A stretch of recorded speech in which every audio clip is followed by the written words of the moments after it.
Sometimes, a single moment can change everything. Sometimes, what looks like disrespect becomes the beginning of something beautiful. Sometimes, the most unexpected encounters teach us the most important lessons about humanity, dignity, and the power of standing up for what's right. This is the story of Marcus Thompson, a young man from Chicago who thought he knew everything about respect and authority. This is also the story of Captain William Sterling, a royal guard who had dedicated his entire life to serving the crown with honor and dignity. Neither man expected that a sunny Tuesday morning at Buckingham Palace would change both of their lives forever. What started as a simple tourist visit became a viral moment that captured the hearts of millions around the world. What appeared to be a clash between an arrogant tourist and a stoic guard revealed something much deeper about character, redemption, and the unexpected ways people can touch each other's lives. This isn't just another story about viral fame or social media moments. This is a story about what happens when two people from completely different worlds are forced to confront their assumptions about each other, and how sometimes the most powerful lessons come from the most unlikely teachers. Marcus Thompson stepped off the tour bus at Buckingham Palace with the confidence of someone who believed the world owed him attention. At 24, he had built a modest following on social media by filming himself in increasingly outrageous situations, always pushing boundaries to get the perfect viral moment. His phone was already recording as he approached the famous gates, his friends trailing behind him with their own cameras ready. The morning sun cast long shadows across the courtyard as tourists gathered around the iconic red-uniformed guards standing at attention. Marcus had done his research. He knew these guards were trained to remain completely still, no matter what happened around them. In his mind, this was the perfect opportunity for content that would finally push his follower count into the millions. Captain William Sterling had been standing guard for 3 hours that morning. At 38 years old, he was a 20-year veteran of the Queen's Guard, having served with distinction in Afghanistan before taking on this ceremonial but deeply meaningful role. His polished boots reflected the morning light, and his red tunic bore the insignia of countless hours of perfect service. To the tourists, he might have looked like a statue, but his eyes were constantly moving, watching for any real threats while maintaining the discipline that had been drilled into him since his first day of training. Marcus approached the guard with his phone held high, speaking loudly to ensure his audio would be clear. "Hey everyone, Marcus here, and today we're going to see just how much it takes to get one of these robot soldiers to break character." His friends laughed behind him, encouraging his performance as he moved closer to Captain Sterling. The first few minutes were typical tourist behavior. Marcus waved his hands in front of the guard's face, made silly expressions, and asked questions he knew wouldn't be answered. Other tourists watched with mixture of amusement and secondhand embarrassment. But Marcus was just getting started. He began making increasingly personal comments, questioning the guard's intelligence, his choice of career, even his appearance. "I bet you're loving this job, right? Standing here like a decoration while real people live their lives." The crowd around them began to shift uncomfortably. Some tourists started to walk away, sensing that the situation was escalating beyond harmless fun. Captain Sterling's training was absolute. He had endured far worse during his military service, had faced actual danger with the same unwavering composure. But something about the young man's tone, the deliberate cruelty in his words, stirred something deep inside him. Not anger exactly, but a profound sadness for what this moment represented about respect, about honor, about the way some people treated others. Marcus stepped closer, emboldened by the guard's silence. "You know what I think? I think you're afraid to move because you know you'd get fired. I think you're just another scared little man hiding behind a uniform." He reached out as if to touch the guard's rifle, a clear violation of both protocol and basic respect. That was when everything changed. Captain Sterling's eyes, which had been focused straight ahead according to his training, shifted down to meet Marcus's gaze. It wasn't a break in protocol born of anger or frustration. It was something far more powerful. In that moment, the guard's eyes conveyed a depth of disappointment and quiet strength that hit Marcus like a physical force. The crowd fell silent. Even Marcus's friends stopped their laughing and recording. There was something in that look that spoke to every person present about dignity, about service, about what it means to stand for something bigger than yourself. Captain Sterling didn't speak, didn't move from his position, but somehow he had said more in that single glance than 1,000 words could convey. Marcus felt something he hadn't experienced in years: genuine shame. Not the performative embarrassment he sometimes used for content, but real, deep shame that seemed to reach into his chest and squeeze. The phone in his hand suddenly felt impossibly heavy. The laughter of his friends sounded hollow and cruel. The tourists around him were looking at him, now not with amusement, but with something approaching disgust. But the moment wasn't over. As Marcus stood there, frozen by the guard's unwavering gaze, an elderly woman stepped forward from the crowd. She was small, probably in her 70s, wearing a simple blue dress and carrying a small purse. Her voice was quiet but carried clearly across the courtyard. "Young man," she said, her British accent crisp and authoritative, "that guard has served our country with honor for many years. He has risked his life for strangers, stood watch through rain and cold, and maintained dignity even when faced with behavior like yours. Perhaps you might consider what you're really accomplishing here." The woman's words hit the crowd like a bell. Several other tourists nodded in agreement. Someone in the back called out, "Show some respect." Another voice added, "That's someone's son, someone's husband." Marcus looked around at the faces surrounding him and realized that his quest for viral fame had backfired completely. Instead of creating content that would make him famous, he had become the villain in someone else's story. The cameras that were still recording would indeed capture a viral moment, but not the kind he had intended.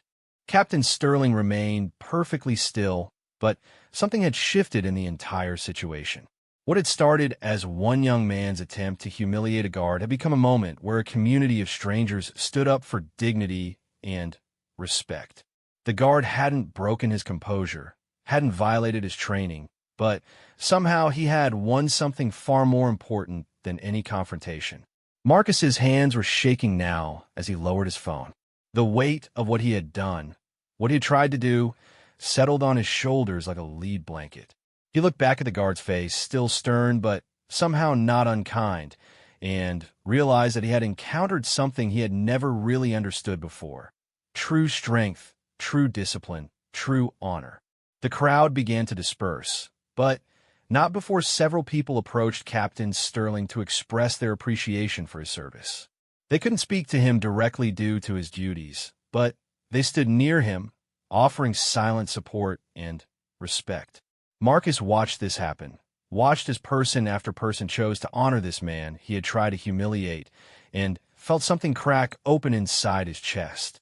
As his friends tugged at his arm, trying to get him to leave before security intervened, Marcus remained frozen. He was staring at the guard, but seeing something else entirely. He was seeing his own reflection in the polished buttons of the red tunic, and for the first time in years, he didn't like what he saw. The morning sun had shifted, casting new shadows across the courtyard.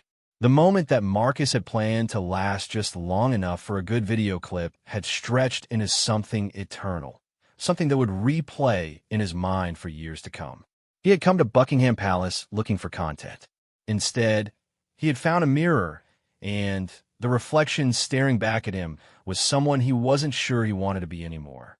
The video went viral within hours, but not in the way Marcus had expected. Instead of celebrating his boldness, the internet turned him into a symbol of everything wrong with modern society. The hashtags weren't praising his creativity, they were condemning his cruelty.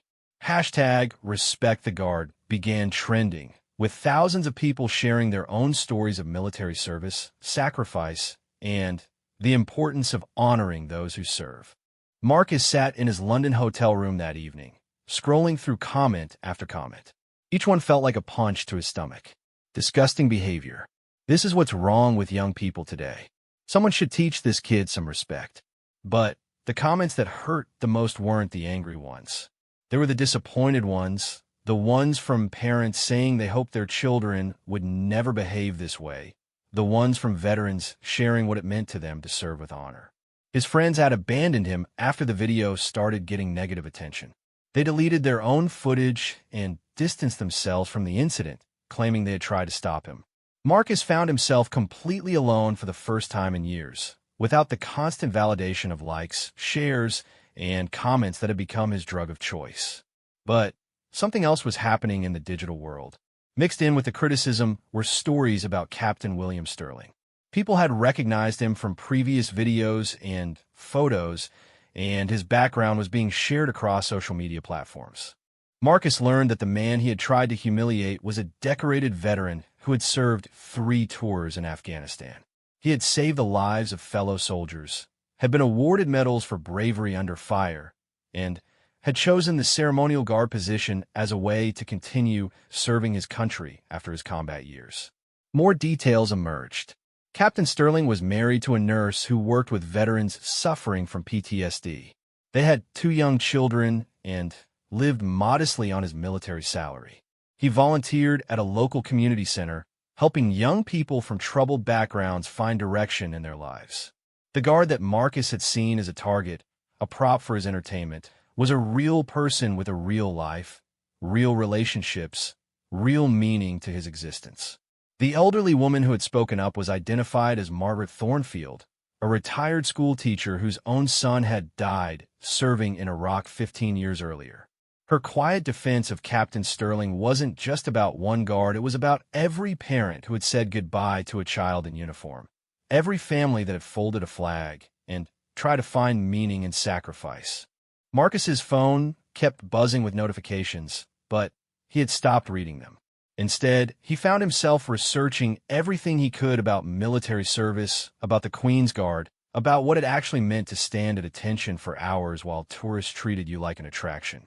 He discovered that these guards were active soldiers with real responsibilities, that their ceremonial duties required the same discipline and training as any military operation. 3 days after the incident, something unexpected happened. A message appeared in Marcus's Instagram inbox from an account he didn't recognize. The profile picture showed a young woman in military uniform, and her message was brief but powerful. "I'm Captain Sterling's daughter, Emma. I'm 18 years old, and I just wanted you to know that my father watched your video." He didn't say much about it, but I could tell it affected him. "He served our country for 20 years, and he's the best man I know. I hope you find whatever it is you're looking for." Marcus stared at the message for a long time. Captain Sterling had a daughter, an 18-year-old daughter who was proud of her father's service, who had probably grown up hearing stories about honor and duty and sacrifice. Marcus was only 6 years older than this girl, but he felt like he was from a completely different planet. What had she thought when she saw the video? What had it been like for her to watch a stranger mock and belittle her father? That night, Marcus couldn't sleep. He kept thinking about Emma Sterling's message, about the quiet dignity in her words, even when addressing someone who had treated her father so poorly. He thought about his own parents, about how they would feel if they saw the video. He thought about the man he had become in his pursuit of internet fame, and the man he had once wanted to be when he was Emma Sterling's age. The next morning, Marcus made a decision that surprised even him. He booked a train ticket to the small town where Captain Sterling lived with his family. He didn't have a plan, didn't know what he would say or do when he got there. He just knew that he needed to do something more than hide in his hotel room, feeling sorry for himself. The journey took 3 hours, and Marcus spent every minute of it writing and rewriting a letter in his head. How do you apologize for something like that? How do you explain that you lost sight of someone else's humanity in pursuit of your own validation? How do you ask forgiveness from someone you tried to humiliate in front of the world? Captain Sterling's neighborhood was exactly what Marcus had expected, and nothing like it at the same time. The houses were modest, but well-maintained, with small gardens and children's bikes in the driveways. It was a place where people knew their neighbors, where service members and their families lived quiet, meaningful lives away from the spotlight and the noise of social media. Marcus found the house easily enough. It was a small two-story home with a red door and flower boxes under the windows. A car in the driveway had a small military decal on the back window. This was where Captain Sterling came home after standing guard at Buckingham Palace, where he helped his children with homework and talked with his wife about their days. For 20 minutes, Marcus sat on a bench across the street, trying to gather the courage to approach the door. What if Captain Sterling called the police? What if his wife answered and refused to let him anywhere near their family? What if Emma was there and saw the person who had humiliated her father standing on their doorstep? Finally, a voice behind him broke through his paralysis. "Are you planning to sit there all day, or are you going to knock on the door?" Marcus turned to see Captain Sterling himself approaching from down the street. Out of uniform, he looked smaller somehow, more human. He was wearing jeans and a simple sweater, carrying grocery bags, looking like any other husband and father running weekend errands. But his posture was still perfect, his bearing still dignified, his eyes still carrying that same quiet strength that had stopped Marcus cold at Buckingham Palace. "Captain Sterling," Marcus managed to say, standing up so quickly he nearly lost his balance. "I came to apologize. I know that doesn't fix anything, but I needed to try." Captain Sterling studied him for a moment, then nodded toward his house. "Well then, I suppose you'd better come inside and do it properly." Sarah Sterling answered the door with paint-stained fingers and a curious expression. She was younger than Marcus had expected, probably in her early 30s, with kind eyes that immediately reminded him of her husband's quiet strength. When Captain Sterling introduced Marcus, her expression shifted to recognition, then surprise, but not anger. "William told me about what happened," she said simply. "Come in, then." There. The Sterling home was warm and lived in, with children's artwork on the refrigerator and family photos covering the mantelpiece. Marcus saw Captain Sterling in his wedding uniform, Sarah in her nursing scrubs receiving some kind of award, and Emma at various ages, always smiling, always surrounded by love. It was a life built on service, on caring for others, on values that Marcus had spent years mocking without even realizing it. Captain Sterling settled into his favorite chair and gestured for Marcus to sit on the couch across from him. For a few moments, neither man spoke. Sarah brought tea and quietly excused herself, giving them privacy for a conversation that was years overdue. "I've been thinking about what happened," Captain Sterling said finally. His voice was calm, measured, with no trace of anger or resentment. "Not just the incident itself, but what led you to behave that way. I've been wondering what kind of pain might drive someone to try so hard to hurt a stranger." Marcus felt his throat close up. He had prepared for anger, for lectures, for demands that he explain himself. He hadn't prepared for empathy, for someone to look past his actions and try to understand his motivations. "I don't know," Marcus said honestly. "I think I got lost somewhere. Social media, followers, trying to be famous, trying to matter. I stopped seeing people as people. I turned everything into content, including you. I'm sorry doesn't cover it, but I don't know what else to say." Captain Sterling nodded slowly. "When I was your age, I was angry too. Lost. I joined the military because I didn't know what else to do with my life, and I thought maybe the structure would help me figure things out. The first thing they taught us was that real strength isn't about dominating others or proving how tough you are. It's about service, about discipline, about standing up for people who can't stand up for themselves." Over the next 2 hours, Captain Sterling shared stories from his 20 years of service. He talked about the friends he had lost in Afghanistan, about the responsibility he felt to honor their memory through his continued service. He explained why the ceremonial guard position meant so much to him, how it represented the values he had fought to protect. He spoke about the pride he felt when children looked at him with wonder, and the sadness he experienced when adults taught those same children that respect was something to be mocked. "The hardest part," Captain Sterling said, "wasn't your behavior itself. I faced much worse than words. The hard part was watching the other tourists, especially the young ones, and wondering if they were learning that it's acceptable to treat people that way. Marcus felt tears starting in his eyes. I never thought about that. I never thought about anything except getting the shot, getting the views. I turned myself into exactly the kind of person I used to hate. The question is, Captain Sterling said gently, what are you going to do about it now? That evening, Marcus met Emma Sterling when she returned home from her weekend job at a local cafe. She was preparing for university, planning to study social work with the goal of helping military families navigate the challenges of deployment and reintegration. When she learned about Marcus's visit, she sat down with him and her father to continue their conversation. I watched the video, Emma said directly. It hurt to see my dad treated that way, but what hurt more was reading the comments from people who agreed with you. People my age who thought it was funny to humiliate someone for doing their job with dignity. Marcus spent 3 days with the Sterling family. He helped with household projects, played with their younger son Thomas, and listened to stories about military life, about service, about what it means to build a life around helping others. He saw Captain Sterling interact with his neighbors, watch him volunteer at the community center, observe the quiet way he made everyone around him feel valued and respected. On his last evening there, Marcus made a decision that would change the trajectory of his life. He asked Captain Sterling if he could record a video, not for social media, but to send to his parents back in Chicago. He wanted to apologize not just to Captain Sterling, but to everyone who had seen his original video and learned a wrong lesson from it. The video Marcus recorded that night was unlike anything he had ever posted.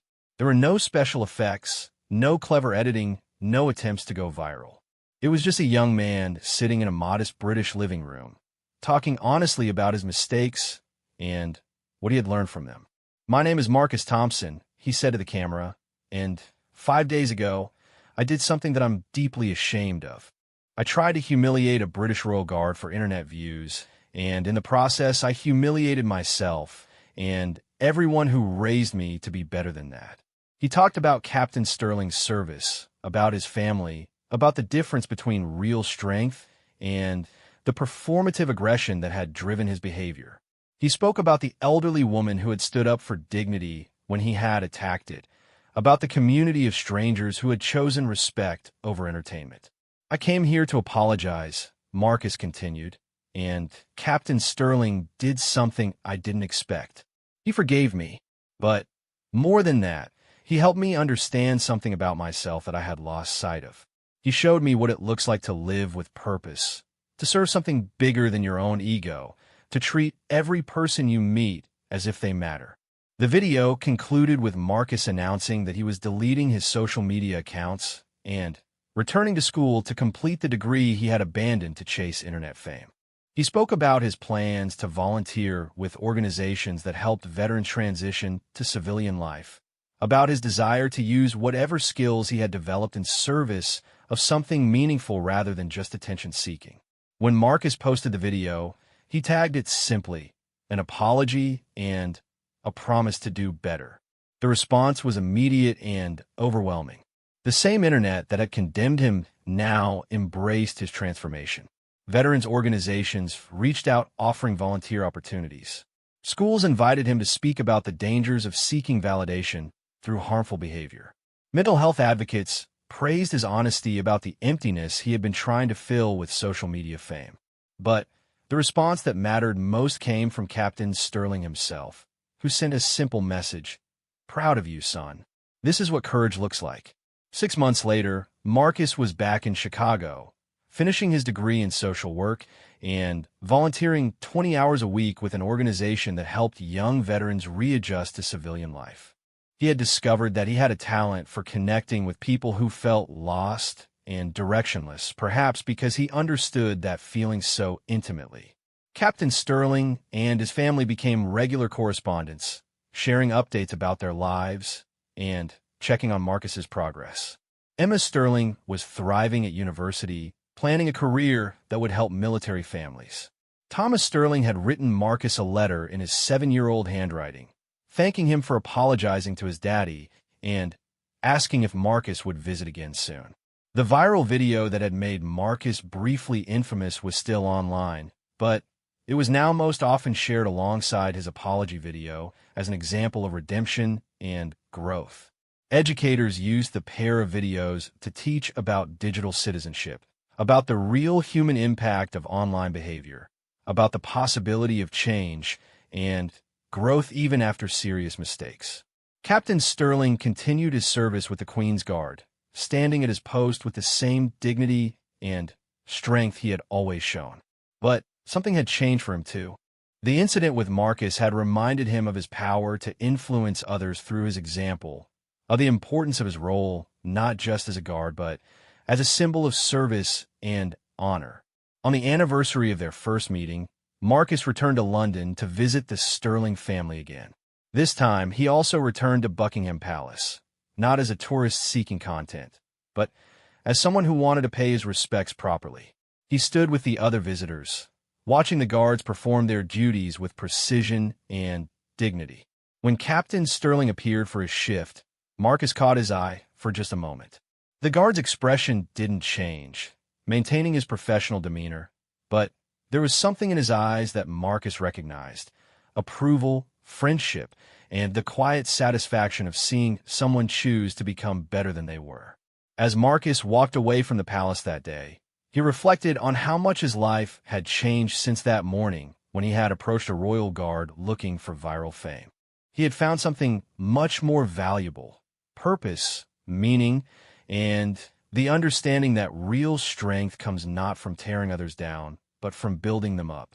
The story of the disrespectful tourist and the royal guard had become something neither man could have predicted, a testament to the power of forgiveness, the possibility of redemption, and the profound impact that two people can have on each other's lives when they choose to see past the surface and recognize the humanity in every encounter.